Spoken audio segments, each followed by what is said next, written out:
Ya dari awal itu glorifikasi kan, orang anggap bahwa G20 ini sesuatu yang luar biasa buat Indonesia.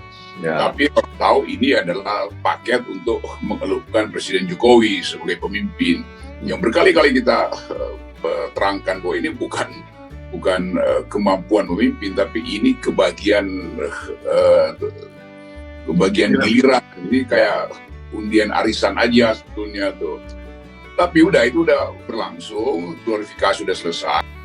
Penyelenggaraan KTT G20 akan memberikan banyak manfaat bagi Indonesia. Diperkirakan kontribusi G20 mencapai 533 juta dolar atau sekitar 7,5 triliun rupiah terhadap produk domestik bruto Indonesia pada tahun 2022. Sebagian besar akan berputar di Bali. Presidensi G20 menjadi momentum bersejarah bagi Indonesia yang baru akan digelar di tanah air kita ini 20 tahun lagi dari sekarang. Jadi semua Anda yang hadir di sini, Anda akan menyaksikan ini lagi 20 tahun dari sekarang. Mas Teguh, bagaimana kita memaknai kerjasama konkret? Sejak tadi dibahas soal kerjasama konkret. Bantu juga awam untuk memaknai apa indikatornya kerjasama konkret ini bisa dicapai di G20. Saya hanya memberikan sebuah statement fantastik. Kita tidak nyangka bahwa antara Indonesia dan Amerika Serikat bisa menyepakati 8 items kerjasama yang sama sekali tidak pernah saya dengar sebelumnya. Dan ini bisa menjadi modal kita untuk menjawab tantangan Indonesia ke depan.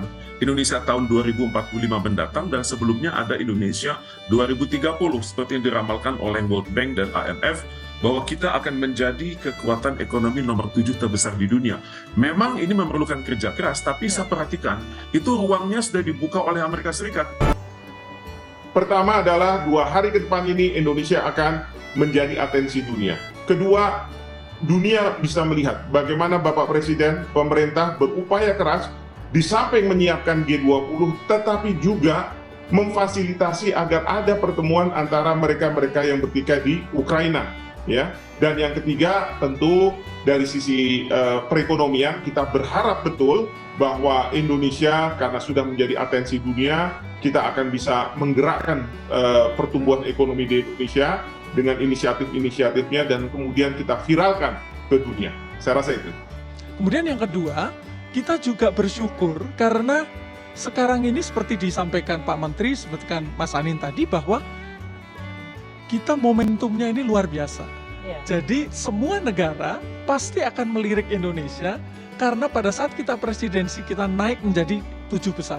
Nah, jadi kalau kita melihat negara mana lagi yang akan dilihat, kalau ada negara besar sedang berkembang, kita sedang pada era bonus demografi, banyak milenial, dan kemudian kita kaya dengan sumber daya alam.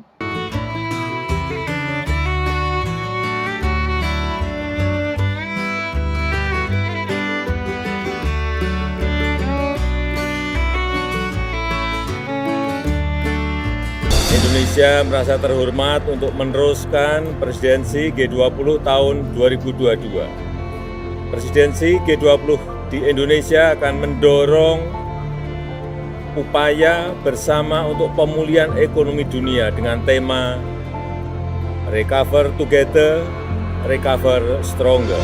Kami akan menjamu Yang Mulia dan Bapak Ibu di hamparan pantai Bali yang indah, yang menginspirasi gagasan-gagasan inovatif untuk produktivitas G20 ke depan.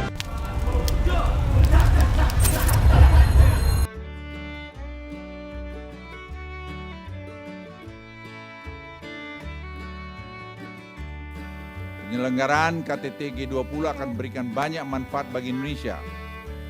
Diperkirakan kontribusi G20 mencapai 533 juta dolar atau sekitar 7,5 triliun rupiah terhadap produk domestik bruto Indonesia pada tahun 2022. Sebagian besar akan berputar di Bali. Kita tahu selama pandemi kemarin Bali sangat menderita. Sekarang kita berharap ini bisa mengobati luka yang begitu dalam di Bali selama 2 tahun yang lalu. konsumsi domestik yang didorong oleh rangkaian forum G20 ini diperkirakan naik sampai 1,7 triliun rupiah dan membangkitkan serapan tenaga kerja hingga lebih dari 33.000 orang, terutama pada sektor transportasi, akomodasi, MICE atau meeting, insentif conference exhibition, dan usaha mikro kecil dan menengah. Presidensi G20 menjadi momentum bersejarah bagi Indonesia yang baru akan digelar di tanah air kita ini 20 tahun lagi dari sekarang. Jadi semua Anda yang hadir di sini, Anda akan menyaksikan ini lagi 20 tahun dari sekarang, bila Anda masih tetap hidup seperti sekarang ini.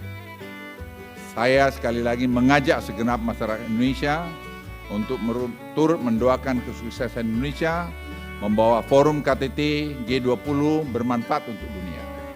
Tunjukkanlah, saya ulangi, tunjukkanlah bangsa ini adalah bangsa besar. Bangsa yang mampu mengedepankan perdamaian. Bangsa yang mampu juga mengatur dirinya.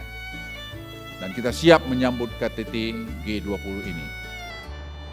Pertama adalah 2 hari ke depan ini Indonesia akan menjadi atensi dunia. Kedua, dunia bisa melihat bagaimana Bapak Presiden, pemerintah berupaya keras di samping menyiapkan G20, tetapi juga memfasilitasi agar ada pertemuan antara mereka-mereka yang bertikai di Ukraina, ya. Dan yang ketiga, tentu dari sisi perekonomian kita berharap betul bahwa Indonesia karena sudah menjadi atensi dunia, kita akan bisa menggerakkan pertumbuhan ekonomi di Indonesia dengan inisiatif-inisiatifnya dan kemudian kita viralkan ke dunia. Saya rasa itu. Saya hanya memberikan sebuah statement fantastik. Kita tidak nyangka bahwa antara Indonesia dan Amerika Serikat bisa menyepakati 8 items kerjasama yang sama sekali tidak pernah saya dengar sebelumnya. Dan ini bisa menjadi modal kita untuk menjawab tantangan Indonesia ke depan. Indonesia tahun 2045 mendatang dan sebelumnya ada Indonesia 2030 seperti yang diramalkan oleh World Bank dan IMF, bahwa kita akan menjadi kekuatan ekonomi nomor 7 terbesar di dunia. Memang ini memerlukan kerja keras, tapi saya perhatikan itu ruangnya sudah dibuka oleh Amerika Serikat.